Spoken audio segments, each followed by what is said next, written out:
Hi, this is Alan Chartock, and I'm delighted to be in conversation today with Carlos E. Sluzki, MD, Clinical Professor of Psychiatry and Behavioral Science at George Washington University School of Medicine, Professor Emeritus of Global and Community Health and Conflict Analysis and Resolution at George Mason University, and author of The Presence of the Absent, Therapy with Families and Their Ghosts, and that's available at Amazon.com.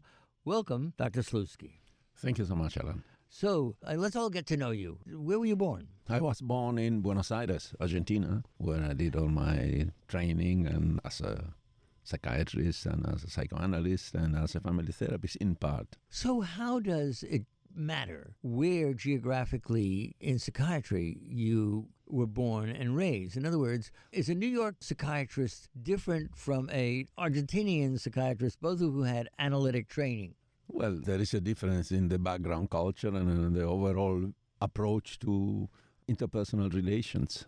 In addition to the fact that in Argentina, the main psychoanalytic influence was British, not American. So there are two different orientations within psychoanalysis. Yes, but both of them, the Brits and the Americans, relied heavily on Freud, did they not? They do, but there are enough variations in the whole frame to be able to have different attitudes and different premises. But in addition to that, the reality in Latin America, or in particular in Argentina, impinges upon the daily life in a much more powerful and direct way through politics and through political upheavals and through exiles and through different tyrannies, which doesn't take place here. So it's perhaps the context is more central. I'm not sure I get that. When you say more central, what do you mean? More central in as a variable to consider each conflict, each situation that doesn't take place, let's say, in the theater of the mind of people alone, but in conversation, in the way reality is described and in the way reality acts on people. So you're an analyst. Look, there are a lot of mental health professionals around now. We have social workers who we often consider to be more directive. We have analysts who don't have to have a medical degree. Most do, like Freud. We have psychologists who treat people. If somebody is troubled, where should they go? Well, first of all, when I said I was talking about my trainings, if you would ask me, what are you? Are you a psychoanalyst? I would say, no, I'm a social psychiatrist. I'm a family-oriented, narrative-focused operator. And, so what is a social psychiatrist? A person that, in considering all the different malaise and conflicts and difficulties that people have, keeps in mind all the time and keeps in focus all the time the context and the culture. Much more openly, let's say. So let's talk about the rigor of all of this. Woody Allen once famously said he got so much out of analysis he'd like to go every day for the rest of his life. At least that's what we hear, he said. Whether or not he said it is another whole story. Okay. So somebody comes to you, Dr. Sluzki, and they say, my wife gets very angry at me because I keep doing the same thing. And as the old joke goes in medicine, so stop itching. Do you ever just say, cut it out? No, I would say bring your wife and let's talk to the two of you with me and figure out in what ways there are relational issues that will stuck a person in a given, what appears to be a given repetitive behavior or conflictive behavior, which generally is the product of rules of the relation in context also. And the context may be that each of the two members of the couple may come from different backgrounds or have passed through different evolutionary moments in the personal needs and personal realizations.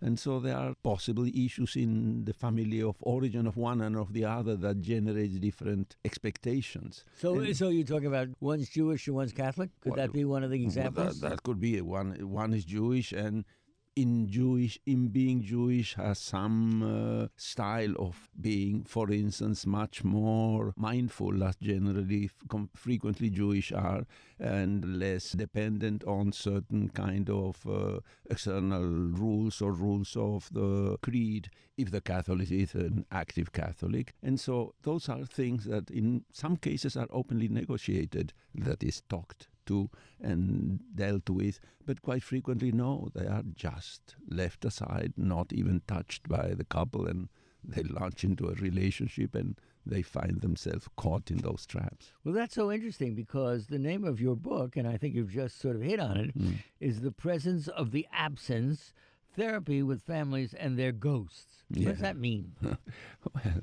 it's a clinical book, meaning that a book of mainly a collection of different cases, so to speak, or treatments, short treatments and long treatments, depending which, that have one component in common, as in fact is quite frequent in our lives and in our relational lives, that is the presence of some person that died or that disappeared, or that one way or another physically are not there, but that their influence is such that they acquire certain material reality in their interpersonal processes.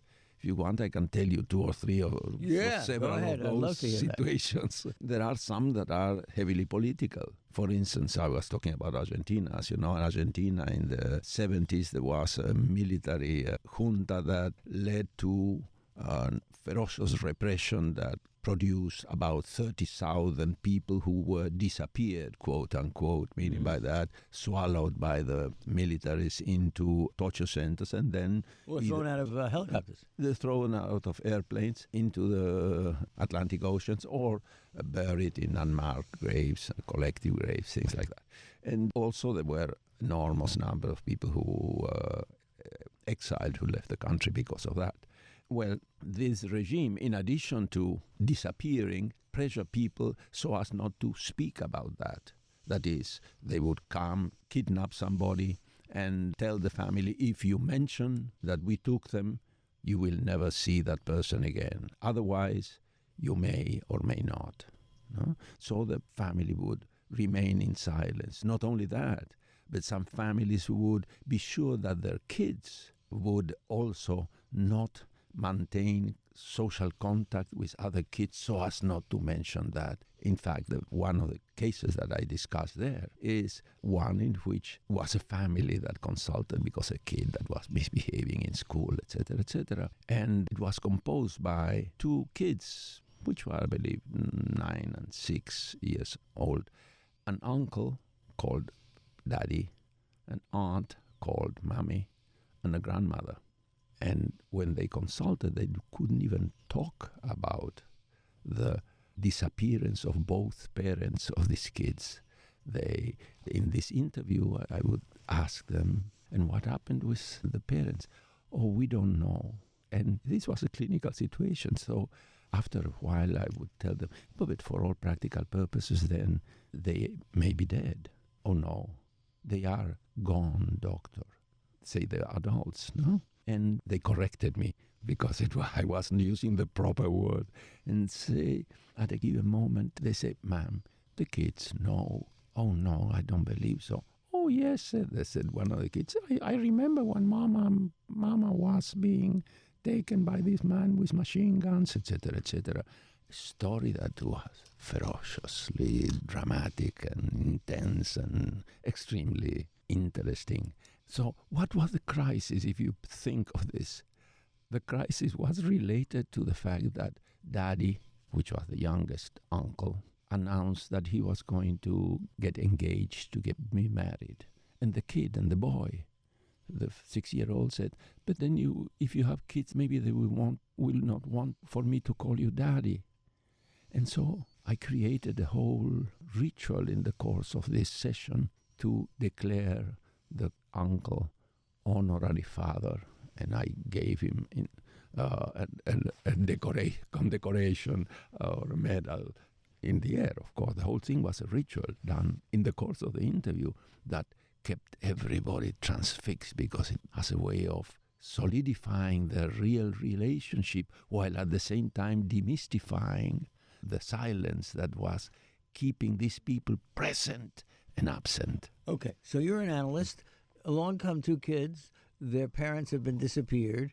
They're being raised by their, quote, aunt and uncle, but who identify them as basically parents. To what end do you, as a doctor, what are you doing?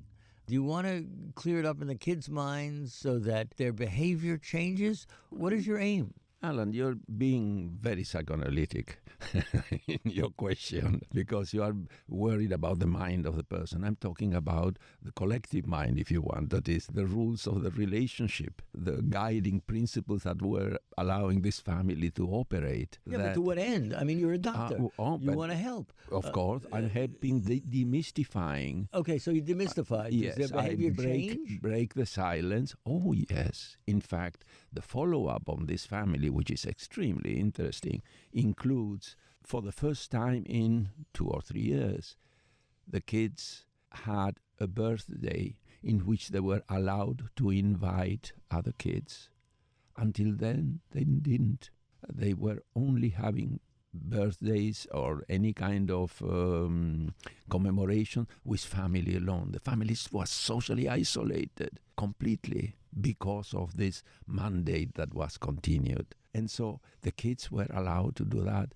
The kids were allowed to go to a kids club for the first time. They changed the school so kids could go to a school in the neighborhood rather than a school far away where the mommy aunt was working, just to separate home, work and society. So the kids began to socialize and the adults began to speak about it, so much so that when the regime changed and democracy reappeared a bit at least, the grandmother and then aunt became involved in the Madres de Plaza de Mayo, this kind of movements for the vindication and searching for the information about these people. No? So you're a psychiatrist. You're trained in the various diseases of the mind. So let me ask you this. So when you get those two children, do you attach to them a diagnosis? I saw the whole family collectively. Right. I never saw the kids alone. Yeah, but still... No, I would not. I would only if the managed care perverse requests for labels would ask me to do that, because otherwise they wouldn't reimburse the family for services. Then in that case I would create some benign label that may fit the general description of the DSM-5. But otherwise, a diagnosis in many cases do not serve more than a classificatory purpose, and ultimately the purposes of guiding certain medication tracks. Yes, doctor, I think that's right. But so let's say you decide that somebody in the family is what somebody might call borderline, not that I even understand what that is. No. But so somebody is borderline, or somebody is psychotic, or somebody is this or that.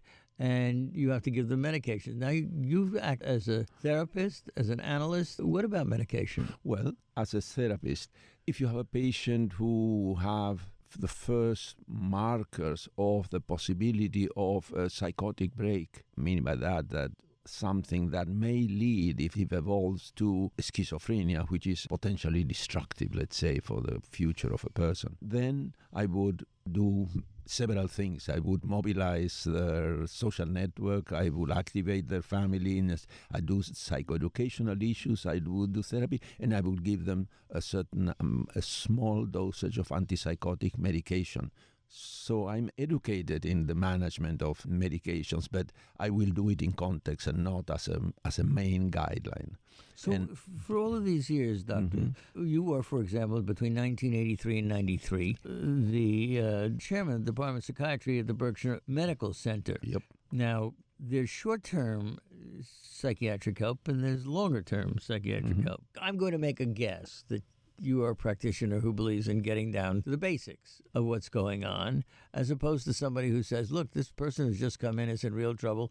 I'm going to give them a couple of pills, and I'm going to tell them to take the pills because that's going to change their behavior. You know, I once had a long talk with a very good friend of mine, long gone now, whose sister had been schizophrenic.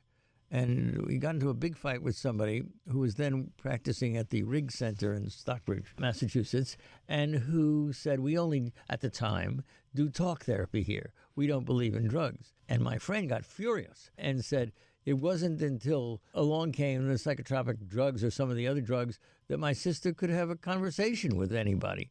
So is it all chemical or what? Well, as you well described, a good part of this discussion is an ideological discussion with a facade of scientific discussion, in the sense that there are people who have been trained in a biologically oriented assumption and that ultimately medicalize emotions at one end of the spectrum and define as biologically based severe psychiatric problems at the other end of the spectrum. I believe that there are components, genetic components in many severe psychiatric problems, but that those are perhaps necessary, but for sure not sufficient.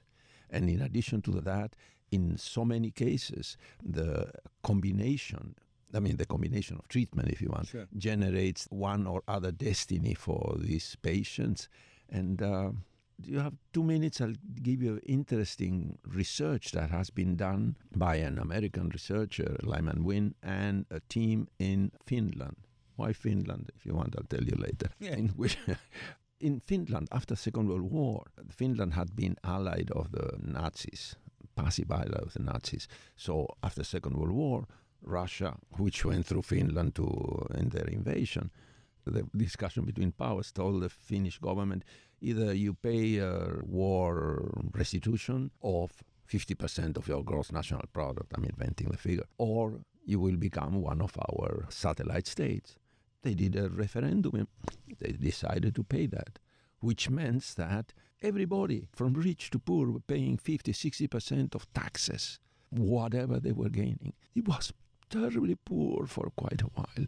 During that period, there were a lot of kids given for adoption. Families could not sustain their kids. So there was an overabundance of kids given for adoptions. So it was a situation in which they were able to compare the destiny of a large sample of kids who were kids of, call it normal mothers, and with kids of mothers with diagnosis of schizophrenia, simply because ladies who had schizophrenia also were giving kids for adoption. The problem is you can do it in the general population, but with 1% of the population is schizophrenic, so it's very improbable. In this condensed situation, they were able to find like 200 people with women who had babies were given for adoption that had 10% probability, not one, of schizophrenia according to the statistics that says if one of your parents has a diagnosis of schizophrenia, Sure, your probability is 10 times. With a comparative sample of 200 kids of general population, and they followed them for like 20 years. But not only follow them, they follow their families, and they studied their families' functioning and style. And they classified arbitrarily the families according to, after really deep studies with a lot of formal instruments that I don't want to detail, in, if you want, grossly speaking, marvelous families in which everybody is clear and friendly and supportive and reciprocal and clear, etc. Families that are comme ci, comme ça, like my family, and families that were abysmal, were either very, very rigid or very, very chaotic, which are the two ways in which families deviate in that side of the spectrum. No? And then you compare both samples, and all the occurrence of schizophrenia in that study happens in the cell that combines a genetic liability or genetic risk and family that is extremely rigid or extremely chaotic. That indicates that in the other case, that is in the normal babies, this family didn't produce schizophrenia. So it's not the family that produced schizophrenia, because the other sample, the sample of normal kids, didn't express schizophrenia. They were more difficult kids with families which were very rigid or very chaotic, were a couple of sociopaths. And so you're speaking now to the nurture or nature phenomenon. Nature combines. Yeah. Okay, so somebody walks into your clinic or comes to you as a professional, and they say, doctor, I'm walking around depressed a lot. You could do the analytic approach and say, okay, who's missing from the picture? Is your mother missing from the picture? Is your father missing from the picture? What was going on? Or you can, as we have seen a lot of, hand somebody a bunch of pills and say, this is going to make your life better just by taking these pills once a day. They do, and they are. Let me be crass. It will depend in part with whether the patient is under any kind of managed care that will reimburse pittance, by comparison, for a service, in which case a psychiatrist who follows those patients and mainly operates with that kind of patient will see 2-3 patients per hour, 20 minutes, or a general practitioner even more, every 10-15 minutes. Sure. In the old days, it was an hour or 50 minutes. You got your time. And psychiatry was listed at the very bottom, along with pediatricians, of doctor reimbursement, doctor pay. Now, things have changed because doctors can, as you just said, take 15 minutes and give a pill. Or they can do, as I do and so many others do, not take any managed care. Not take it, meaning by that, I take a patient. The patient pays me my fees, which is higher than managed care. Just for the sake of clarity. Okay. I know you're not going to want to. I know you're not going to want to do this, but just for the sake of clarity, so everybody understands what we're talking about here. How much for an hour with you? How much do I charge as compared to how much managed care pays? Yes. Well, managed care would pay $65 per contact. And usually they would set a time. Not only that, but you have to, for each contact, a specific report, and so you have to spend time in electronic medical records, or if you are lucky, in Massachusetts, not yet necessarily, at least only partially, non-electronic medical records, which is an enormous expenditure of time. Many people write while they are talking with the patient. I don't know if you had that kind of doctor. I have my general practitioner does it. Other people do it. They talk while they write. But what I'm saying is that... You never got to tell me how much your fee was. I'm reaching there. Okay. And then, on the other hand, I will charge, depending on the patient's ability, between 150 and 250. And that's the difference. So that has of which managed care may pay 100, 110, 120, 80, depending on the... But doctor, I'm not trying to give you a hard time. I'm just trying to understand this. You were the chair of the Department of Psychiatry at the Berkshire Medical Center. Know there was a large range of economic distress. No. But that's a different context. No. It's a different context. It's a different context. When I was chair of the Department of Psychiatry, I would see across the board any kind of patient. No, I understand with any kind of insurance, and I wouldn't charge if they didn't have any. No, because doctor, I was paid by the hospital in addition to that. I understand that. However, here we are. I did my doctorate in the politics of mental health, actually. Sure. I wrote a lot on this, but there's the question of the economics, Rashi Fine and the rest of them, the amount of access that somebody without resources has.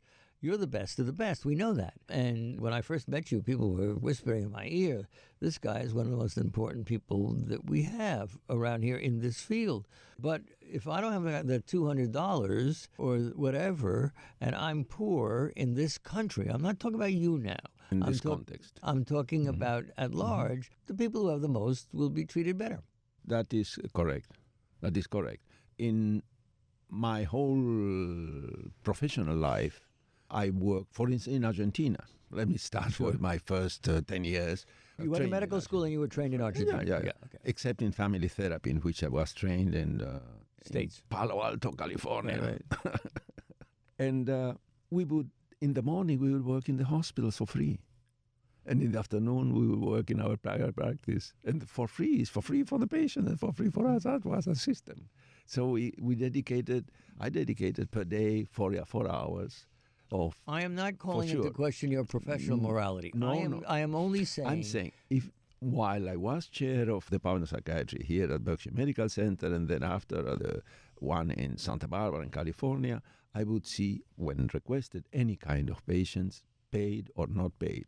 In my private practice currently, which is a restricted private practice, I choose to operate in this mode simply because otherwise I cannot support myself. I cannot support the practice. So I do supervisions for free. I do consultations as a faculty. I'm a clinical professor, but that doesn't mean that I'm paid. Clinical means voluntary. Yeah. And so I do supervision of residents in clinical practice. I go behind the wonder mirror, observing them, interacting with couples and families, and do all these kind of activities in teaching, and that is pro bono. That is my pro bono part in life. No, I get that. But here's my issue, and that is a guy comes to you or a woman comes to you and says, Doctor, I'm a heroin addict. Mm-hmm. Now, you could do long-term psychotherapy, assuming their parents were really rich or they were really rich and they could give you $200 an hour. But we have treatment modalities now, do we not, that will allow you to say, okay, take this medicine and come back. There's a long distance between those two practice types, right? Absolutely. But everybody's got to get treated somehow. Mm-hmm. The person has identified that they don't want to be on heroin anymore. Mm-hmm. So they come to you. Do you give them the pills? First of all, I probably wouldn't take it because I don't do addictions. That is, I don't work on addictions currently for the last 20 years, let's say. So I'm not totally updated with the newest things. But leaving aside that reality, if that would be the case, I would tell them, I cannot treat you. I will refer you to this, Jennifer this, Michaels. this. Yeah. Hmm? You'd refer him to Jennifer Michaels, who is an addiction specialist at Berkshire Medical. You might. Yeah, I may send them to the different public sector components. Yeah. Which are saying, well, they are not the best. Well, they are the best that service that the system can afford, and I don't want to compare them with me. They may be, for sure, they are better than me with addictions. I started by asking you, Doctor, about Freud. How much does Freud count in your practice? Well, I believe that the music of Freud counts much more than the lyrics. I don't talk Freud as much, but I had a lot of training, and so Freud speaks to me, hums to me in different moments, worldview that includes some topographic reality in the sense of people who do things without, because of mandates that they have to do, and they sneak out. And there are many of the biblical stories you can translate into psychoanalytic terms. But Freud talked about things like character being basic to individuals and things of that kind. Well, so is that important? Yeah, but that's Freud for dummies. Yeah, no. Freud 101. Yeah. Got it. Yeah. Well, but here you are on a public radio station, and we're relative dummies. So that's why I'm trying to get down to basics. Oh, no, yes. Yeah. Nothing personal. No, not at all, and I deserve it. Yeah. But, it's so interesting because people who are listening to this program are going to be asking themselves, okay, here's an incredibly distinguished doctor.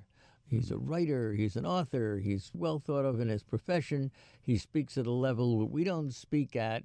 So how do I get a piece of him as opposed to going to a social worker who lives around the corner who's going to tell me, don't scratch? Well, no, I definitely wouldn't describe that as what a social worker does. They are extremely... In fact, my first teacher in the field of family therapy was a social worker, Virginia Satir, in prehistory, and they are extremely competent professionals at different levels. So I don't want to say I'm better than them. I'm not. I simply have a lot of experience in mainly sort of, if you want, cross-culturally based, socially oriented, interpersonal processes, which Fair is enough. But couples and family. do you ever see a patient and say, it's so clear that this person is doing something that is harmful to themselves? Yes. Do you ever say, cut it out, don't do that? Oh, yes. Absolutely. So you're not one at of my those... age, I'm free. So you're not one of those guys who refuses to take a position in a therapeutic Absolutely not. Absolutely not. And so if some people would be peeking at me from behind another one-way mirror. They would say that I am reasonably heterodox in the sense of non-orthodox in my approaches, but they would say at the same time that I'm empathic, that I'm ethic, and that I am positive. I was looking over the material that I got about you, and there was something about a Belgian Arab involvement, and I know it's one of your case studies. What was that? Oh, that was another extremely interesting situation.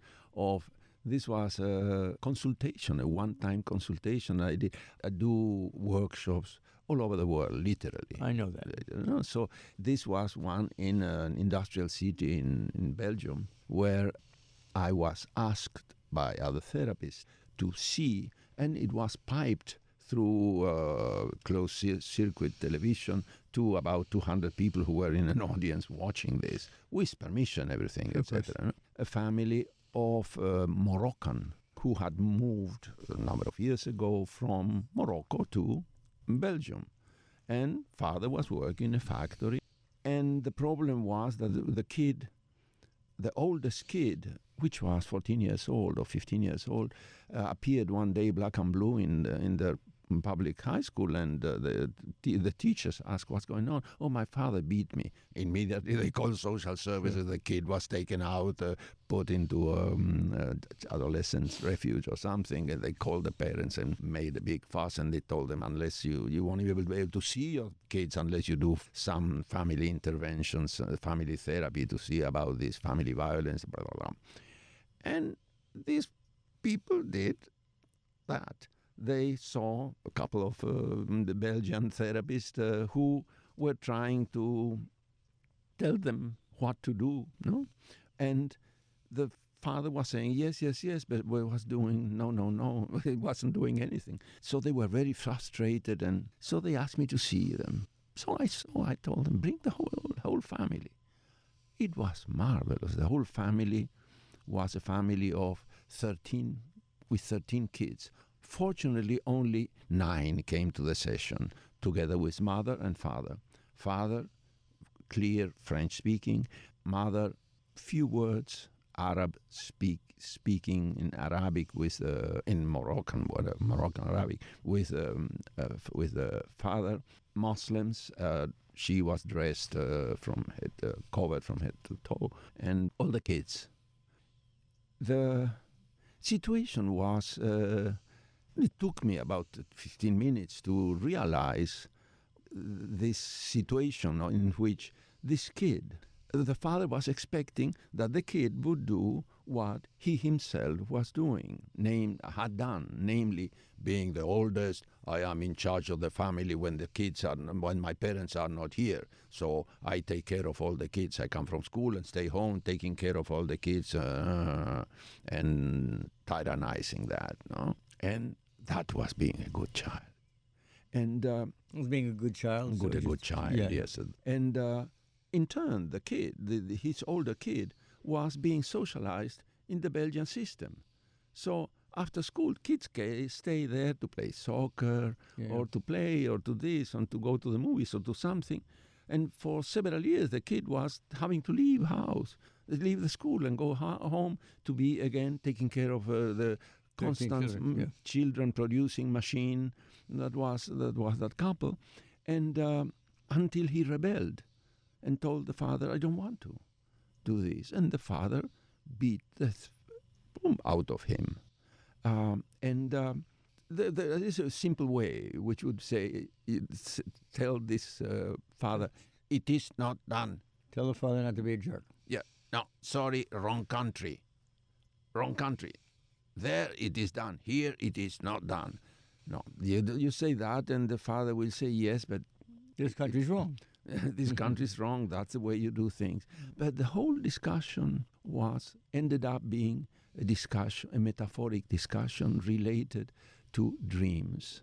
The kids were having nightmares, and the nightmares were invading their house. For instance, this kid, since he had these nightmares, was changed bad, said father.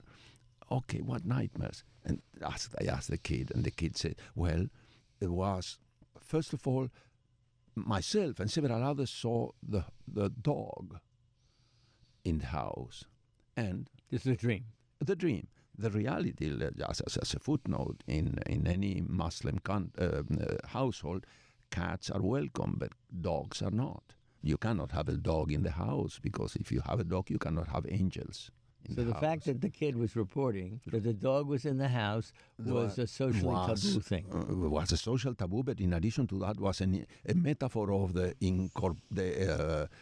entrance of the alien, risky things. And the girls also, several girls saw dogs afterwards. But he also saw a sort of a Medusa that was entering and challenging, and challenging him, and that kind of nightmare. So I started saying, it's so good that you have this kind of dreams, because to have a dream is to have a powerful way of connecting with the magic world.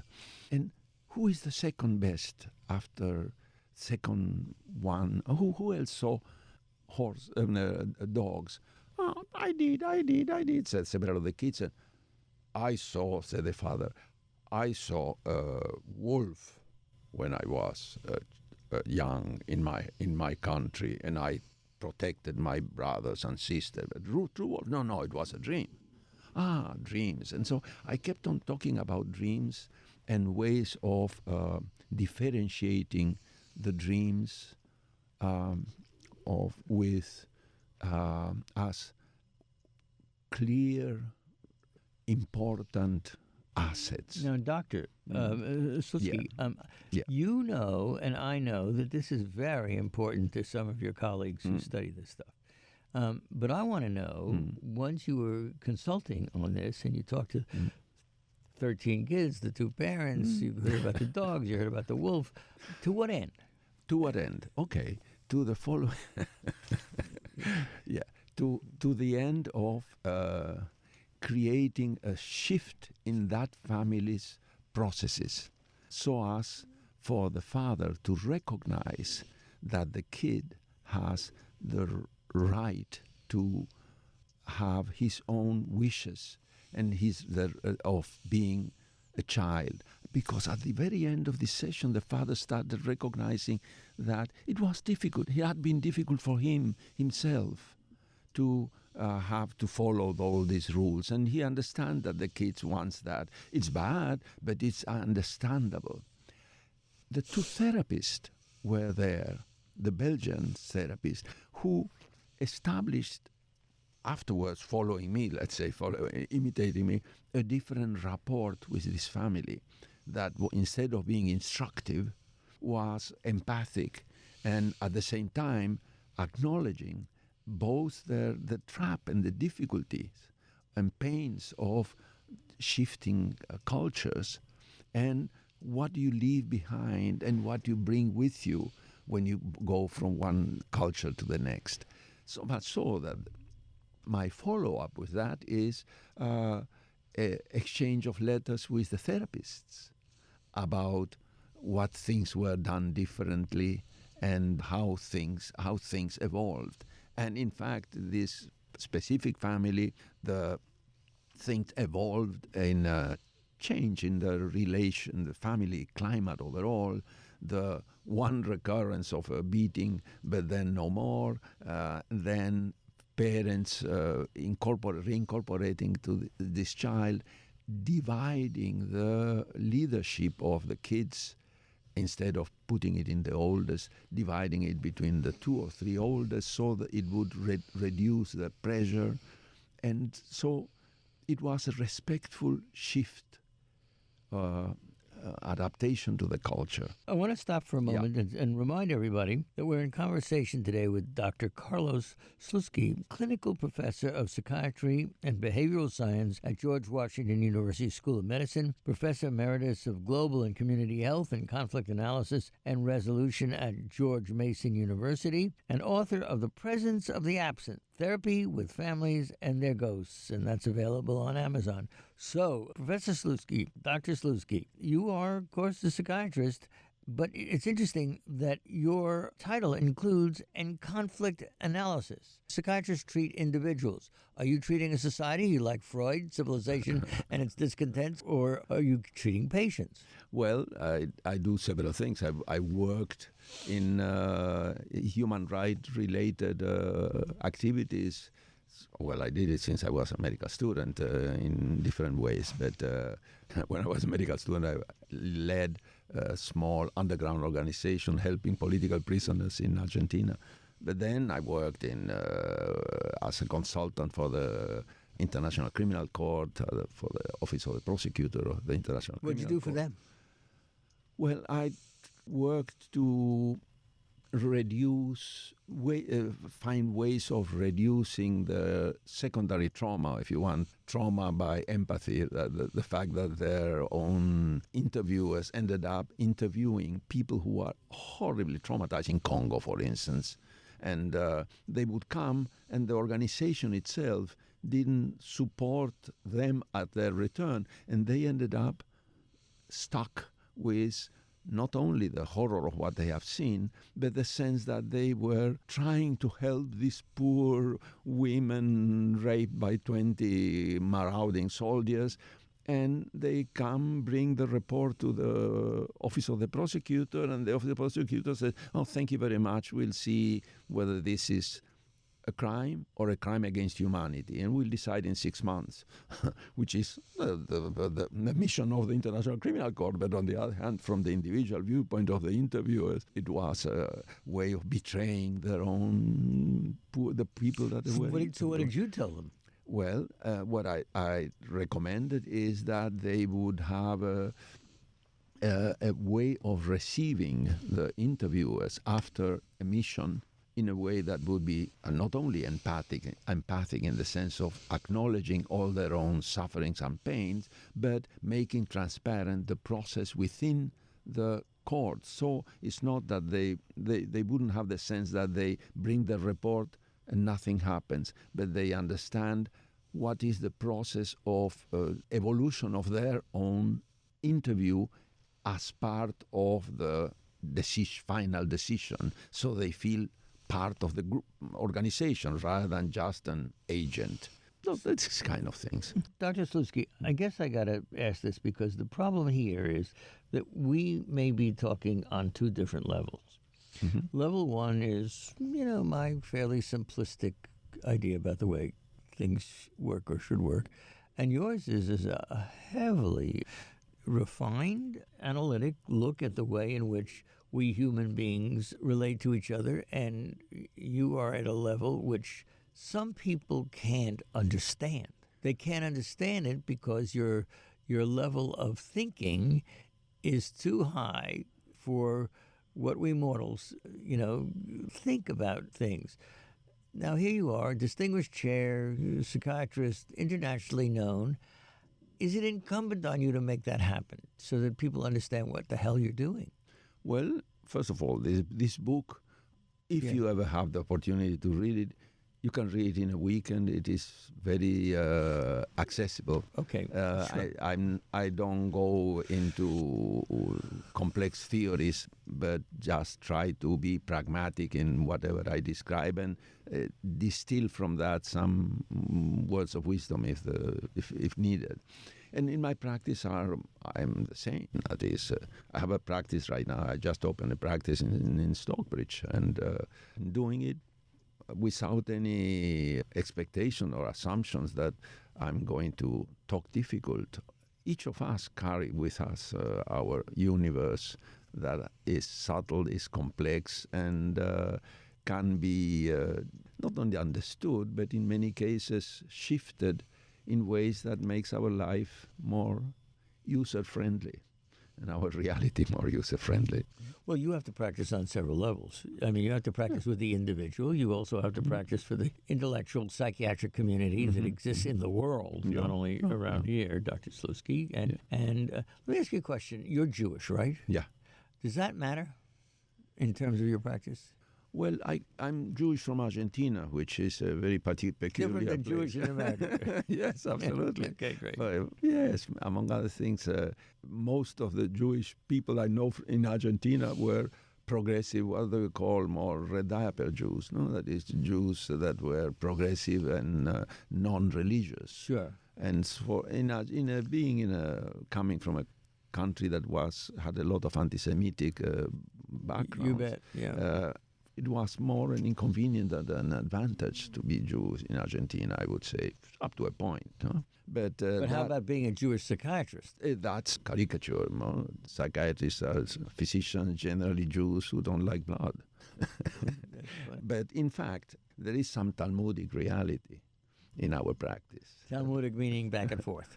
Meaning, conversational issues that leads from practice to philosophy and from philosophy to practice, and ultimately accompany people sometimes in splitting hairs, but quite frequently when you split a hair, you find contradictory injunctions that create problems. So I wanted to ask you about your language. Obviously, you're fluent in Spanish. And how does that work in psychiatric practice? The fact that you can speak another language extremely well. Needless to say, it's an advantage in my practice and in many cases for the patients also. They are from the fact that I can access patients in Spanish and Italian, reasonably in French, and for sure in English. But in many cases, individuals may have childhood in one country, in Spanish-speaking country, and adulthood in an English-speaking country. But the original culture is terribly important. So if not only that, but the language is associated to certain kind of experiences. Sure. So they can shift language when they shift their realities. Sure. So if somebody walks into your office and they're Puerto Rican as opposed to Argentinian, there might be a huge difference in the culture that led them to their character development and who they are. However, and I know it for not only in practice but also in daily life, speaking in Spanish to a person who in this country is labeled a minority and they belong to different language, speaking Spanish to them generally is so welcome.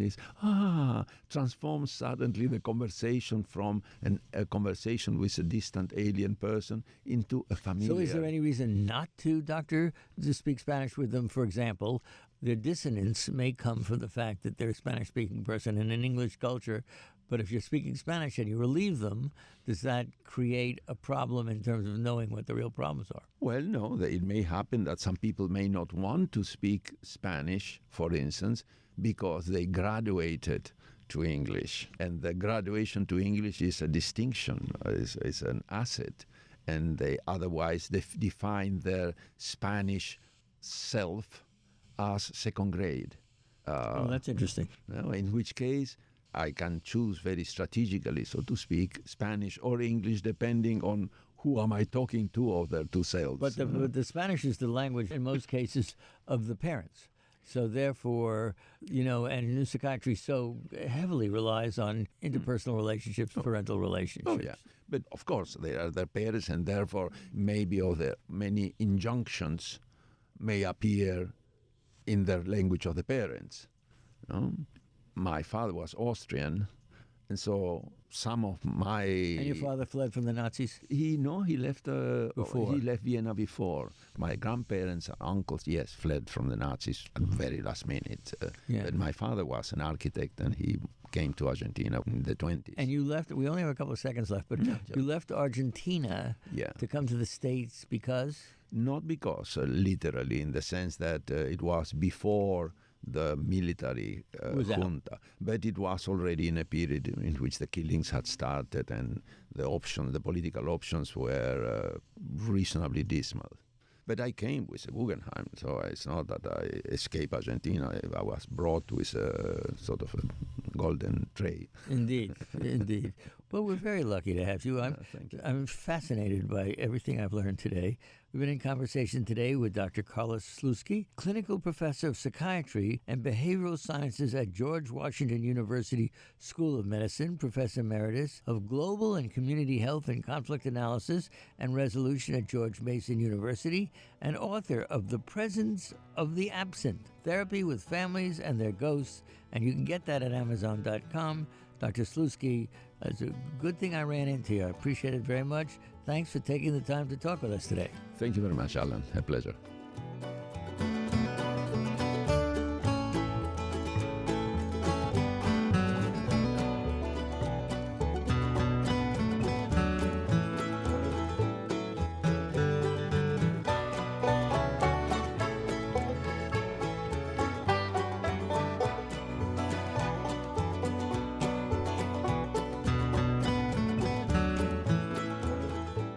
You've been listening to Dr. Alan Chartock, President and CEO of WAMC Northeast Public Radio and Professor Emeritus at the University at Albany.